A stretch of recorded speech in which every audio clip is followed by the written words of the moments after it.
अच्छा इम्प्रूवमेंट हमें ख़ास करके रिजल्ट्स के अंदर देखने को मिला है।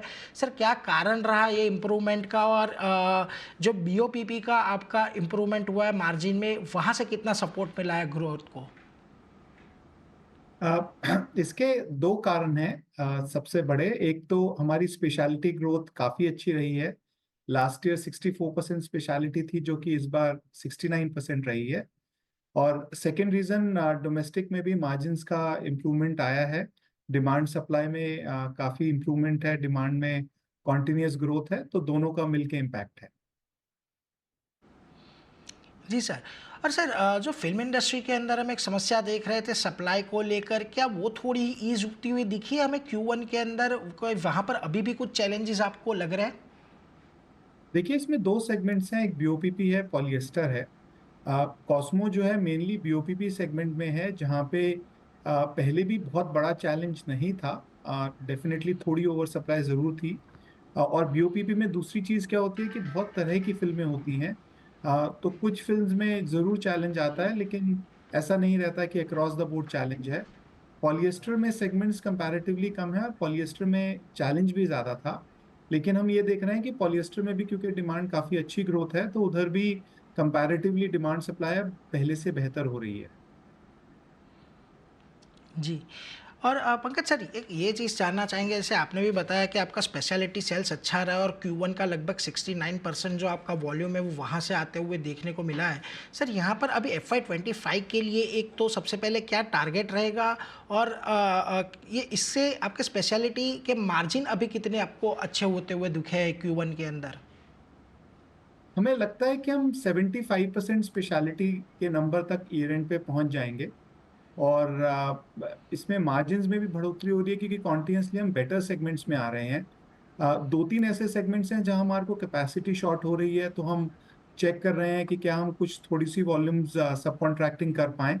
और हमने पैरेलली उनके लिए भी जो हमारे कुछ एक इक्विपमेंट्स हैं वो ऑर्डर किए हैं, जो अगले 12 महीने में आएंगे। बट बट ब्रॉड लेवल पे हमें लगता है कि ये सारे कॉन्स्ट्रेंट्स के बावजूद भी हम 75% का रन रेट हम ईयर एंड तक टच कर लेंगे। जी सर। सर एक चीज़ ये भी समझना चाहेंगे, इंजेक्शन मॉड्यूलिंग का आपका जो कंट्रीब्यूशन है रेवेन्यू में Q1 में, वो अभी कितना है और वहाँ पर अभी कैपेसिटी यूटिलाइजेशन आपका कितना हो रहा है? भी जो हमने रिजिड पैकेजिंग स्टार्ट किया है वो हमारे लिए एक नया बिजनेस है। हार्डली 7-8 महीने पहले स्टार्ट हुआ था, और उसमें हमने पहले थर्मोफोमिंग से शुरू किया, शीट से स्टार्ट किया। फिर हमने इंजेक्शन मोल्डिंग में आया, और एक पॉलिएस्टर शीट लाइन भी आने वाले टाइम में आने वाली है। इन सब में लास्ट क्वार्टर का अगर हम एवरेज करें तो करीब 2.5 पौने 3 करोड़ का हमारा मंथली रेवेन्यू था, लेकिन month on month scale up हो रहा है।